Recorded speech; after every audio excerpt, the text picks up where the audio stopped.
ওয়েদারটা ভালো আছে জানো মা। হ্যাঁ ওয়েদারটা ভালো, ওয়েদারটা দারুণ, ঠান্ডা ঠান্ডা একেবারে তাই।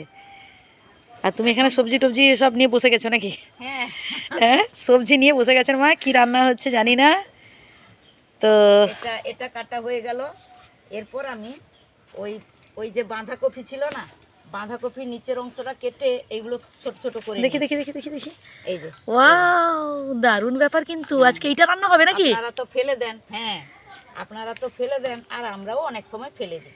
এই বাট আজকে এই ফেলে দেওয়া অংশ মানে কপির ফেলে দেওয়া অংশটা মা রান্না করে দেখাচ্ছেন, দারুণ ব্যাপার। বাঁধাকপির মানে নিচে সেই যে ডাঁটিটা, ডাঁটিগুলো না, হ্যাঁ, এবং সরু মানে পাতাগুলো সেগুলো কেটে নিয়েছি। মানে যেগুলো বড় বড় পাতা, ওল্ড পাতা যেগুলো মানে বুড়ো হয়ে গ্রামের দিকে বলে বুড়ো হয়ে গেছে, বুড়ো পাতা। বুড়ো পাতা। এরপর একটু কপি দিয়ে দেবো অল্প করে, তার সাথে একটু, হ্যাঁ তার সাথে একটু কপি, নরম কপি। হ্যাঁ নরম কপি পাতাগুলো এইভাবে কেটে নেব, এই যে এইভাবে কেটে দিয়ে দেবো। এরপর আমি আলুও দিয়ে দেবো। ও এর সাথে আলুও পড়বে? হ্যাঁ একটু আলু দিয়ে দেবো, দিলে খেতে ভালো, দারুণ লাগবে তো খেতে তাহলে।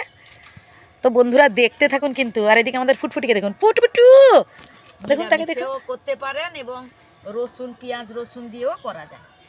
হয়তো নিরামিষেও করা যায়, নিরামিষে খেতে ভালো লাগে মা। নিরামিষে করা যায় এবং পেঁয়াজ রসুন দিয়েও এটা করা যায়। দারুণ ব্যাপার কিন্তু। বন্ধুরা দেখতে থাকুন শেষ পর্যন্ত, মনে হচ্ছে জবরদস্ত আজকে একটা রান্না হচ্ছে। এটা কি নিল? তার পান্তা জমে যাবে যেন আজকে।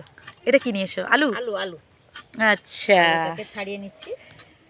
আর এই রেসিপিটা টক পান্তার সাথেও দারুণ লাগবে তাই না মা? হ্যাঁ টক পান্তা মুড়ি গরম গরম ভাত সবটাতে ভালো লাগবে না? দারুণ। আর আমরা গ্রামের দিকে তো একটু গরম, এই যে হালকা হালকা এবার গরম পড়ছে, কেটে নিচ্ছি, টক টক পান্তা খেতে খুব ভালো লাগবে। আর তার সাথে এই রেসিপিটা একেবারে জমিয়ে খাওয়া হবে।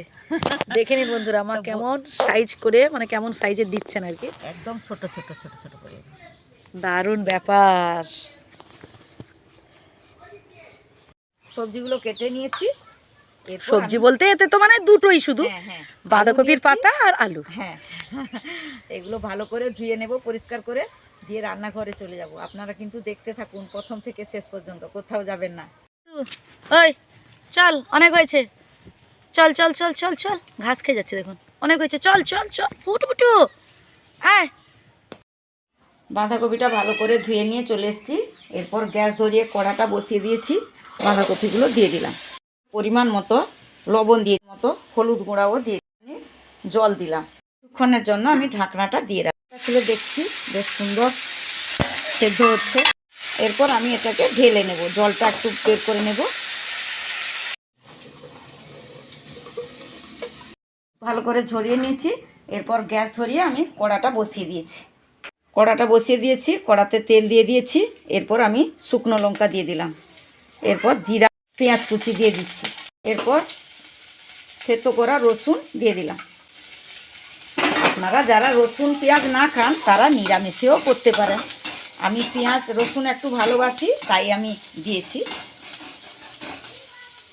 এরপর ওই ওলকপির ডাঁটিগুলো সেদ্ধ করে জল ঝরিয়ে রেখেছিলাম, তার সঙ্গে আলু দিয়েছিলাম তো বলেছি আগেই, সেগুলো দিয়ে দিলাম।